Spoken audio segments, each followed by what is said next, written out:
ಜಗತ್ತಿನಲ್ಲಿ ಯಾರು ಹೆಚ್ಚಿಗೆ ಕಷ್ಟಪಟ್ಟು ಕೆಲಸ ಮಾಡ್ತಾರೆ ಅಂತ ನೀವು ಯಾವತ್ತಾದರೂ ಯೋಚನೆ ಮಾಡಿದ್ದೀರಾ?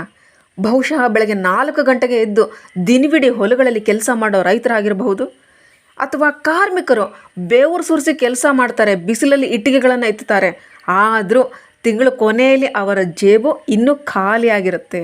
ಇನ್ನೊಂದು ಕಡೆ ಒಬ್ಬ ವ್ಯಕ್ತಿ ಲ್ಯಾಪ್ಟಾಪ್ನ ಮುಂದೆ ಕೂತ್ಕೊಂಡು ಸ್ವಲ್ಪ ಕ್ಲಿಕ್ ಮಾಡ್ತಾರೆ.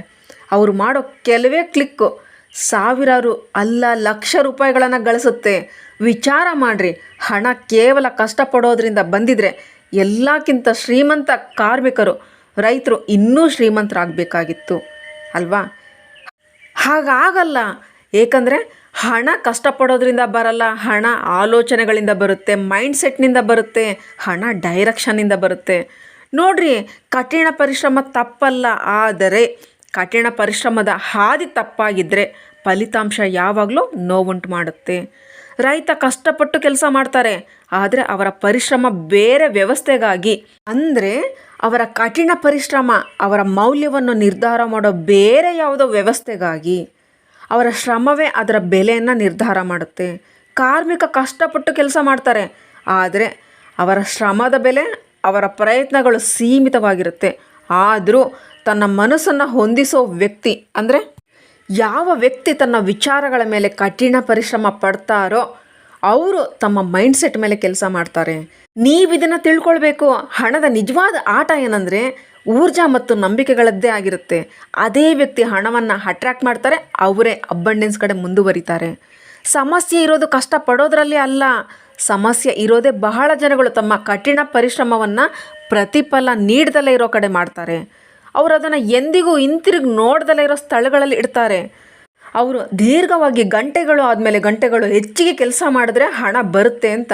ಸತ್ಯ ಏನಂದರೆ ಹಣ ಯಾವಾಗ ಬರುತ್ತೆ ಅಂದರೆ ಯಾವಾಗ ನೀವು ವ್ಯಾಲ್ಯೂ ಕ್ರಿಯೇಟ್ ಮಾಡ್ತಿರೋ ಆಗ. ಹಣ ಯಾವಾಗ ಬರುತ್ತೆ ಅಂದರೆ ಇನ್ನೊಬ್ಬರ ಲೈಫ್ನಲ್ಲಿ ಸಲ್ಯೂಷನ್ ಆದಾಗ. ಹಣ ಯಾವಾಗ ಬರುತ್ತೆ ಅಂದರೆ ನಿಮ್ಮ ವಿಚಾರಗಳು ಸ್ಕೇರ್ಸಿಟಿಯಿಂದ ಸಮೃದ್ಧಿಯ ಕಡೆ ಚಲಿಸಿದಾಗ. ರೈತ ಕಷ್ಟಪಡ್ತಾರೆ, ಆದರೆ ಅಲ್ಲಿ ಯಾರೋ ಮಾಡಿರೋ ನಿಯಮಗಳಿಗೆ ಬದ್ಧರಾಗಿರ್ತಾರೆ. ಯಾರೋ ವ್ಯಾಪಾರಿ ರೈತರ ಧಾನ್ಯದ ಬೆಲೆಯನ್ನು ತೀರ್ಮಾನ ಮಾಡ್ತಾರೆ. ಯಾವುದೋ ಮಾರುಕಟ್ಟೆ ಅವರ ಭರವಸೆಯನ್ನು ಖರೀದಿ ಮಾಡುತ್ತೆ. ಅದು ಕಠಿಣ ಪರಿಶ್ರಮನೇ, ಆದರೆ ಅಲ್ಲಿ ಸ್ವತಂತ್ರತೆ ಇರೋದಿಲ್ಲ. ಹೌದು, ಮತ್ತು ಹಣ ಯಾವಾಗಲೂ ಯಾರತ್ರ ಬರುತ್ತೆ ಹೇಳ್ರಿ? ಸ್ವತಂತ್ರತೆ ಇರೋರ ಹತ್ರ. ಯಾರು ತಮ್ಮ ವಿಚಾರಗಳನ್ನು ಬದಲು ಮಾಡ್ತಾರೆ, ಅವರ ಶಕ್ತಿಯನ್ನು, ಸಮಯವನ್ನು ಸರಿಯಾದ ದಿಕ್ಕಿನಲ್ಲಿ ಹರಿಸಲು ಕಲಿಯುತ್ತಾರೋ ಅವರ ಹತ್ರ. ನೋಡ್ರಿ, ಇದು ನಿಜಾನೇ. ಯಾವುದೇ ಆ್ಯಕ್ಷನ್, ಕ್ರಿಯೆ ಇಲ್ಲದಲೇ ಏನೊಂದು ಆಗೋದೇ ಇಲ್ಲ. ಆದರೆ ಕ್ರಿಯೆಯು ಯಾವಾಗ ಕೆಲಸ ಮಾಡುತ್ತೆ ಅಂದರೆ ಸರಿಯಾದ ದಿಕ್ಕಿನಲ್ಲಿದ್ದಾಗ. ಕಠಿಣ ಪರಿಶ್ರಮನೇ ಎಲ್ಲದಕ್ಕೂ ಉತ್ತರ ಅಂತಿದ್ರೆ ಜಗತ್ತಿನಲ್ಲಿ ಬೆವರು ಸುರಿಸಿ ಕೆಲಸ ಮಾಡೋರೆಲ್ಲರೂ ಕೋಟ್ಯಾಧಿಪತಿಗಳಾಗ್ತಾಯಿದ್ರು. ಅಸಲಿಯಲ್ಲಿ ಇದು ಅಲ್ವೇ ಅಲ್ಲ. ತಿಳುವಳಿಕೆಯೊಂದಿಗೆ ಕಠಿಣ ಪರಿಶ್ರಮ ಇರದ ಹೊರತು ಅದು ನಿಷ್ಪ್ರಯೋಜಕ. ಮತ್ತು ಕ್ಲಾರಿಟಿ ಮತ್ತು ಇಂಟೆನ್ಷನ್ನ ಜೊತೆಯಾಗಿ ಮುಂದುವರಿಯಿರಿ. ಹಣ ಒಂದು ಎನರ್ಜಿನೇ. ಅದಕ್ಕೆ ಎಲ್ಲಿ ವ್ಯಾಲ್ಯೂ ಕಾಣಿಸುತ್ತೋ ಅಲ್ಲಿನೇ ಹೋಗೋದು. ಎಲ್ಲಿ ಇಂಟೆನ್ಷನ್, ಉದ್ದೇಶ ಪ್ಯೂರ್ ಆಗಿರುತ್ತೋ ಅಲ್ಲಿನೇ ಹೋಗೋದು. ಎಲ್ಲಿ ಗ್ರ್ಯಾಟಿಟ್ಯೂಡ್ ಇರುತ್ತೋ ಅಲ್ಲಿನೇ ಹೋಗೋದು.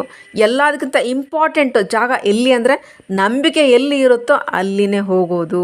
ನಿಮ್ಮ ಒಳಗೇನಾದರೂ ಹಣ ದುಡಿಮೆ ಮಾಡೋದು ಕಷ್ಟ ಅಂತಿದ್ರೆ ಇದೇ ನಂಬಿಕೆ ನಿಮ್ಮನ್ನು ಹಣದಿಂದ ದೂರ ಇಡುತ್ತೆ. ನಿಮಗೇನಾದರೂ ಅನ್ನಿಸ್ತಾ ಇದ್ದರೆ ಹಣ ಕೇವಲ ಶ್ರೀಮಂತರ ಆಟ ಅಂತ, ಇಲ್ಲೇ ನಿಮ್ಮ ಸಬ್ಕಾನ್ಷಿಯಸ್ ಮೈಂಡು ಬದುಕುಳಿದ್ರೆ ಸಾಕಪ್ಪ, ಇದೇ ಮುಖ್ಯ ಅನ್ನೋ ಮಟ್ಟದಲ್ಲಿ ನಿಮ್ಮನ್ನು ಇರಿಸುತ್ತೆ.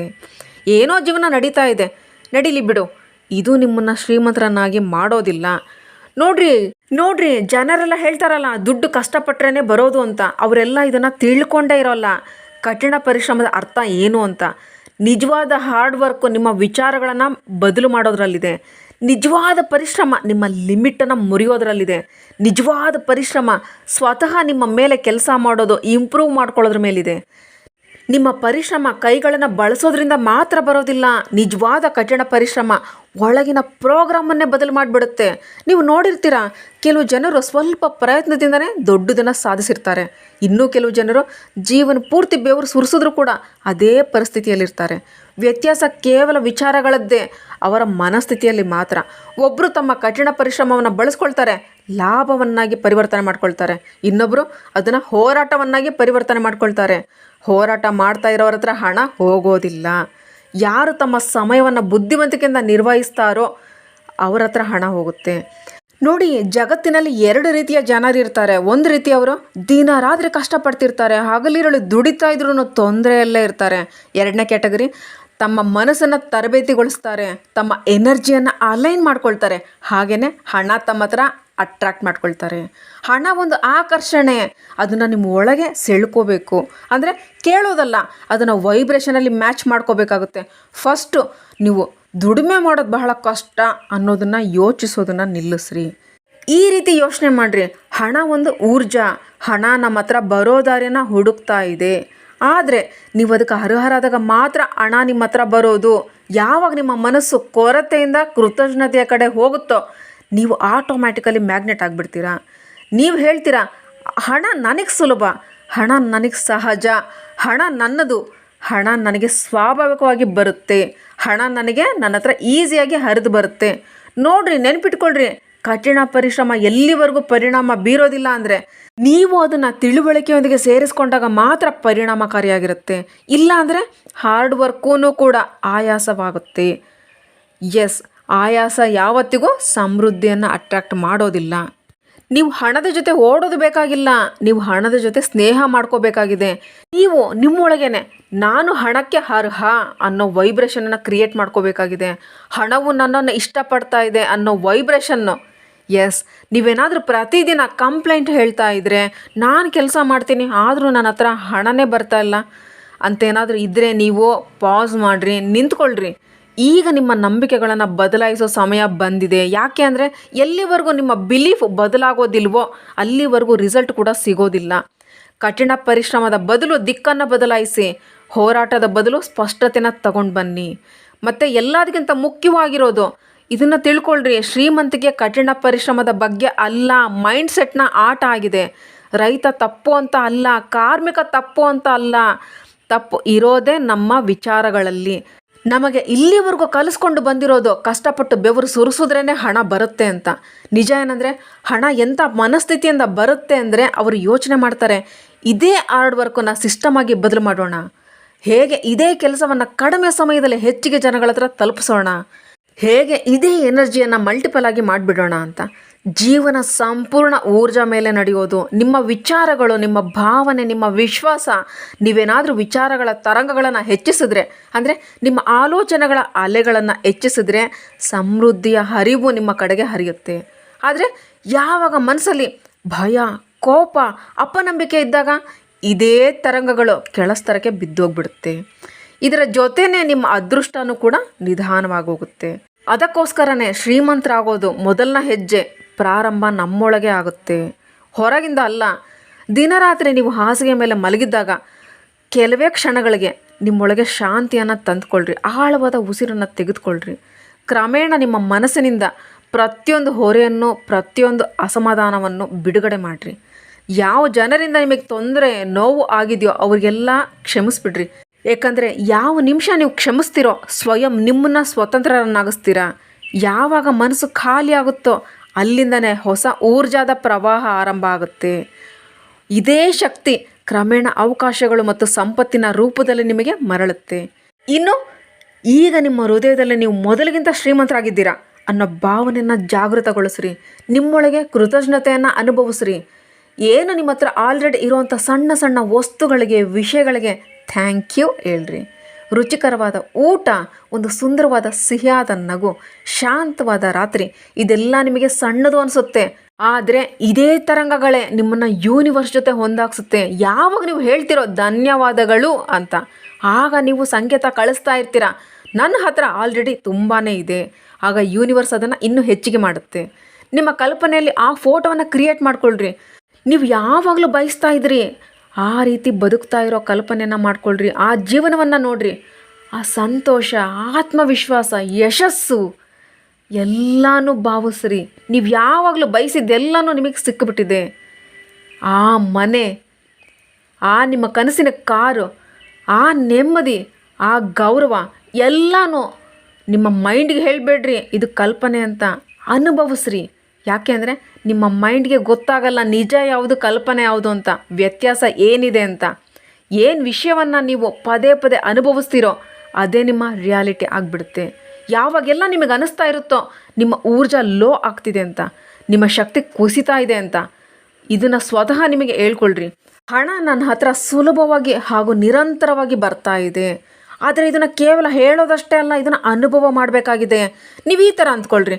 ನಿಮ್ಮ ಹತ್ರ ಅವಕಾಶಗಳ ಸುರಿಮಳೆ ಆಗ್ತಾ ಇದೆ.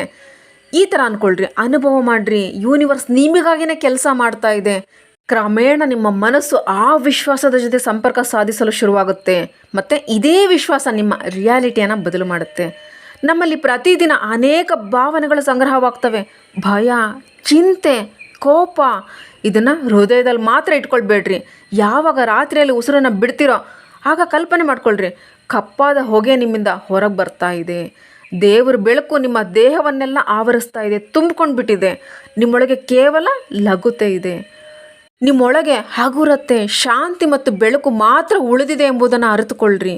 ನೀವು ಹಗುರವಾಗಿರುವಾಗ ನಿಮ್ಮ ಕಂಪನಗಳು ಏರುತ್ತವೆ. ಇನ್ನು ಯೂನಿವರ್ಸ್ ನಿಮ್ಮ ಬಾಗಿಲನ್ನು ತೆರೆದು ಬಿಡುತ್ತೆ. ಭರವಸೆ ಇಟ್ಕೊಳ್ರಿ. ಇದು ಆಗುತ್ತೋ ಇಲ್ವೋ ಅಂತ ಪದೇ ಪದೇ ಯೋಚನೆ ಮಾಡಿಬಿಡ್ರಿ. ಹೇಗಂದರೆ ರೈತ ಬೀಜವನ್ನು ಬಿತ್ತಿದ ಕೂಡಲೇ ಮಣ್ಣನ್ನು ತೆಗೆದು ನೋಡಲ್ವೋ, ಹಾಗೇನೆ ಯೂನಿವರ್ಸ್ನ ಮೇಲೆ ಭರವಸೆ ಇಟ್ಕೊಳ್ಬೇಕು. ನೀವು ಈ ರೀತಿ ಒಪ್ಕೊಳ್ಬೇಕು, ನೀವು ಬಯಸಿರೋದೆಲ್ಲನೂ ಆಲ್ರೆಡಿ ನಿಮ್ಮ ದಾರಿಯಲ್ಲಿ ನಡೆದು ಬರ್ತಾ ಇದೆ. Help is on the way. ಯಾವಾಗಲೂ ನೆನ್ಪಿಟ್ಕೊಳ್ರಿ, ಬ್ರಹ್ಮಾಂಡ ನಿಮ್ಮ ಶಬ್ದಗಳನ್ನು ಕೇಳಿಸ್ಕೊಳ್ಳೋದಿಲ್ಲ, ಅದು ನಿಮ್ಮ ತರಂಗಗಳನ್ನು ಕೇಳಿಸ್ಕೊಳ್ಳುತ್ತೆ. ನಿಮ್ಮ ವಿಚಾರಗಳಲ್ಲೇನಾದರೂ ಭಯ, ಕೊರತೆ ಇದೆ ಅಂದಾಗ ಅದೇ ತಿರುಗಿ ಬರುತ್ತೆ. ಆದರೆ ನಿಮ್ಮ ಆಲೋಚನೆಗಳು ಕೃತಜ್ಞತೆ ಮತ್ತು ಭರವಸೆಯಿಂದ ತುಂಬಿದರೆ ಎಲ್ಲನೂ ನಿಮ್ಮ ಕಡೆ ಹರಿಯಲು ಪ್ರಾರಂಭ ಆಗುತ್ತೆ. ಯಾವಾಗ ನೀವು ಈ ಭಾವನೆಯಲ್ಲಿ ಬದುಕ್ತಿರೋ, ನನ್ನ ಹತ್ರ ಎಲ್ಲನೂ ಇದೆ ಅಂತ ಹೇಳಿದಾಗ ಕ್ರಮೇಣ ನಿಧಾನವಾಗಿ ಇಡೀ ವಿಶ್ವವು ಆ ಭಾವನೆಯನ್ನು ನಿಜವಾಗಿಸುತ್ತೆ. ಈಗ ಇಮ್ಯಾಜಿನ್ ಮಾಡ್ಕೊಳ್ರಿ, ನೀವೊಂದು ಶಾಂತವಾದ ಕೋಣೆಯಲ್ಲಿ ಕುಳಿತುಕೊಂಡಿದ್ದೀರಾ. ಹಗುರವಾಗಿ ಕಣ್ಣುಗಳು ಮುಚ್ಕೊಂಡಿವೆ ಮತ್ತು ಚಿನ್ನದ ಬೆಳಕು ನಿಮ್ಮನ್ನು 4 ಕಡೆ ಸುತ್ತುವರೆದಿದೆ. ಇದು ನಿಮ್ಮನ್ನು ಶುದ್ಧಗೊಳಿಸ್ತಾ ಇದೆ. ಈಗ ಅದನ್ನು ನಿಮ್ಮ ಮನಸ್ಸಿನಲ್ಲಿ ಕಲ್ಪಿಸ್ಕೊಳ್ರಿ. ನೀವು ಬಯಸೋ ಯಾವುದೋ ವಿಷಯ ಆಗಿರಲಿ, ಸಂಪತ್ತು, ಯಶಸ್ಸು ಅಥವಾ ಶಾಂತಿ, ಅದು ನಿಮ್ಮ ಜೀವನದಲ್ಲಿ ಈಗಲೇ ಈ ಕ್ಷಣದಲ್ಲೇ ಇದೆ ಅಂತ ಭಾವಿಸ್ರಿ. ಆ ಬಿಂಬಗಳನ್ನು ವಿಶ್ವಕ್ಕೆ ಬಿಡುಗಡೆ ಮಾಡಿರಿ. ಇನ್ನು ವಿಶ್ವಕ್ಕೆ ಹಸ್ತಾಂತರಿಸಿದ ಮೇಲೆ ಇದೀಗ ನಿಮ್ಮ ಕೆಲಸ ಅಂತ ಹೇಳಿ ಸರೆಂಡರ್ ಆಗ್ರಿ. ಇದಾದ ಮೇಲೆ ಏನನ್ನು ಮಾಡಬೇಡ್ರಿ, ಜಸ್ಟ್ ಬಿಲೀವ್ ಮಾಡಿರಿ. ಪ್ರತಿ ಸಣ್ಣ ಸಣ್ಣ ಸಂಕೇತಗಳು ಕಾಣಿಸ್ದಾಗ ಮುಗುಳ್ನಗ್ರಿ. ಹೊಸ ಅವಕಾಶ, ಸರಿಯಾದ ಸಮಯದಲ್ಲಿ ಸಿಕ್ಕ ಆ ವ್ಯಕ್ತಿ, ಸ್ಫೂರ್ತಿದಾಯಕ ಚಿಂತನೆಗಳು, ಇದೆಲ್ಲ ಬ್ರಹ್ಮಾಂಡ ನಿಮಗೆ ಕೂಗ್ತಾ ಇದೆ ಅನ್ನೋ ಚಿಹ್ನೆಗಳು. ಈ ಕ್ಷಣದಲ್ಲಿ ಧನ್ಯವಾದ ಹೇಳೋದನ್ನು ಮರಿಬೇಡ್ರಿ. ಯಾಕಂದರೆ ಕೃತಜ್ಞತೆಯು ಒಂದು ಹೆಚ್ಚಿನ ಆಶೀರ್ವಾದದ ಬಾಗಿಲು ತೆರೆಯೋಕ್ಕೆ ಕೀಲಿಕೆಯಾಗಿದೆ. ಪ್ರತಿದಿನ ಬೆಳಗ್ಗೆ ಮತ್ತು ಪ್ರತಿ ರಾತ್ರಿ ನಿಮಗೆ ನೀವು ಹೇಳ್ಕೊಳ್ರಿ, ನಾನು ಸಮೃದ್ಧಿಯಾಗಿದ್ದೇನೆ, ನಾನು ಅರ್ಹನಾಗಿದ್ದೇನೆ ಮತ್ತು ಬ್ರಹ್ಮಾಂಡದ ಎಲ್ಲ ಉಡುಗೊರೆಗಳಿಗೆ ತೆರೆದುಕೊಂಡಿದ್ದೇನೆ. ಇದೇ ನಿಮ್ಮ ಅವಚೇತನ ಮನಸ್ಸನ್ನು ಬದಲಾಯಿಸುತ್ತೆ. ನಿಧಾನವಾಗಿ ಕ್ರಮೇಣ ನಿಮ್ಮೊಳಗೆ ಇದೇ ತರಂಗ ಸೃಷ್ಟಿಯಾಗುತ್ತೆ. ಅದು ಸಮೃದ್ಧಿಯನ್ನು ಆಕರ್ಷಣೆ ಮಾಡುತ್ತೆ. ನೋಡ್ರಿ, ಈ ದಾರಿ ಮ್ಯಾಜಿಕ್ಕಿಂದ ಅಲ್ಲ, ವಿಶ್ವಾಸದ್ದಾಗಿದೆ. ನೀವು ಯಾವುದೇ ವಿಷಯಗಳಿಗೆ ಬೇಡಿಕೊಳ್ಬೇಕಾಗಿಲ್ಲ, ನೀವು ಬದುಕಬೇಕು. ಎಲ್ಲನೂ ಆಲ್ರೆಡಿ ನನ್ನದೇ ಅಂತ ಬದುಕಬೇಕು. ಈ ರೀತಿ ಸಾಕ್ಷಾತ್ಕಾರದಲ್ಲಿ ಬದುಕಿದ್ರೆ ನೀವು ಕನಸುಗಳು ಭವಿಷ್ಯದಲ್ಲಿ ಉಳಿಯೋದಿಲ್ಲ, ಅದು ವರ್ತಮಾನದಲ್ಲಿ ಉಳಿಯುತ್ತೆ. ನೆನ್ಪಿಟ್ಕೊಳ್ರಿ, ನೀವೇನಾದರೂ ನಿಮ್ಮ ಮೈಂಡ್ನಲ್ಲಿ ಯಾವುದಾದ್ರೂ ವಸ್ತು ವಿಷಯವನ್ನು ಕ್ಲಿಯರ್ಲಿ ನೋಡೋಕ್ಕೆ ಸಾಧ್ಯವಾದರೆ, ನೀವೇನಾದರೂ ಅದನ್ನು ಅನುಭವ ಮಾಡೋಕ್ಕೆ ಸಾಧ್ಯವಾದರೆ, ಇನ್ನೂ ನೀವು ನಿಮ್ಮ ರಿಯಾಲಿಟಿಲಿ ಪಡ್ಕೊಳ್ಳೋಕ್ಕೆ ಖಂಡಿತ ಸಾಧ್ಯ. ಬ್ರಹ್ಮಾಂಡ ನಿಮ್ಮ ಪ್ರತಿಯೊಂದು ಕರೆಯನ್ನು ಕೇಳ್ಕೊಳ್ಳುತ್ತೆ. ನೀವು ಆ ಕರೆಗೆ ಉತ್ತರಿಸಬೇಕು ಅಷ್ಟೇ. ತರಂಗಗಳ ಮೂಲಕ, ಭಾವನೆಗಳ ಮೂಲಕ, ಅನುಭವದ ಮೂಲಕ ಭರವಸೆ ಇಟ್ಕೊಳ್ಬೇಕು. ಇನ್ನು ನೀವು ತಯಾರಿದ್ದೀರಾ? ನಿಮ್ಮೊಳಗಿನ ಎನರ್ಜಿ ಅದೇ ಆಗಿದೆ. ನಿಮ್ಮೊಳಗಿನ ಶಕ್ತಿಯೇ ನಿಮ್ಮ ಹಣೆ ಬರಹವನ್ನು ರೂಪಿಸುತ್ತೆ. ಭಯದಿಂದ ಅಲ್ಲ, ನಂಬಿಕೆಯಿಂದ ಬದುಕೋದನ್ನು ಇವತ್ತು ನಿರ್ಧಾರ ಮಾಡಿರಿ. ಯಾವಾಗ ನೀವು ಭರವಸೆಯಿಂದ ಬದುಕ್ತೀರೋ, ಬ್ರಹ್ಮಾಂಡ ನಿಮ್ಮ ಪಕ್ಷದಲ್ಲಿ ಕೆಲಸ ಮಾಡೋಕ್ಕೆ ಶುರು ಮಾಡುತ್ತೆ. ಈ ಜಗತ್ತು ಕಠಿಣ ಪರಿಶ್ರಮ ಪಡೋರಿಂದ ಬದಲಾಗೋದಿಲ್ಲ, ಜಗತ್ತು ಆಲೋಚನೆ ಬದಲಾಯಿಸೋದ್ರಿಂದ ಬದಲಾಗುತ್ತೆ. ಮತ್ತು ಯಾವಾಗ ನಿಮ್ಮ ಆಲೋಚನೆಗಳನ್ನು ಹಣದ ಎನರ್ಜಿ ಜೊತೆ ಅಲೈನ್ ಮಾಡ್ಕೊಳ್ತೀರೋ, ಅವರ ಹತ್ರ ಹಣ ಬರೋದು ಒಂದು ಅಭ್ಯಾಸ ಆಗೋಗ್ಬಿಡುತ್ತೆ. ಹಾರ್ಡ್ ವರ್ಕು ನಿಲ್ಲಿಸ್ಬೇಡ್ರಿ, ಆದರೆ ನಿಮ್ಮ ಹಾರ್ಡ್ ವರ್ಕನ್ನು ನಿಮ್ಮ ಆಲೋಚನೆಗಳ ಜೊತೆ ಜೋಡಿಸ್ರಿ. ಯಾಕಂದರೆ ಆಲೋಚನೆ ಇಲ್ಲದೆ ಕಠಿಣ ಪರಿಶ್ರಮ ಕೇವಲ ಆಯಾಸವಾಗುತ್ತೆ. ಆದರೆ ಆಲೋಚನೆ ಜೊತೆ ಹಾರ್ಡ್ ವರ್ಕ್ ಸೇರಿದ್ರೆ ಒಂದು ಪವಾಡನೇ ನಡೆಯುತ್ತೆ. ನಿಮ್ಮ ಪ್ರಯತ್ನಗಳ ಆಧಾರದ ಮೇಲೆ ವಿಶ್ವಕ್ಕೆ ಧನ್ಯವಾದವನ್ನು ಬರೀರಿ ಕಮೆಂಟ್ನಲ್ಲಿ. Thank you universe. ನಿಮಗೆ ಈ ವಿಡಿಯೋ ಇಷ್ಟ ಆದರೆ ನೀವು ಇದನ್ನು ಪ್ರಸ್ತುತ ಅಂತ ಕಂಡುಕೊಂಡ್ರೆ ವಿಡಿಯೋನ ಲೈಕ್ ಮಾಡಿರಿ, ಶೇರ್ ಮಾಡಿರಿ. ನೆಕ್ಸ್ಟ್ ವಿಡಿಯೋ ಜೊತೆ ಸಿಗೋಣ. Thank you. Think about it.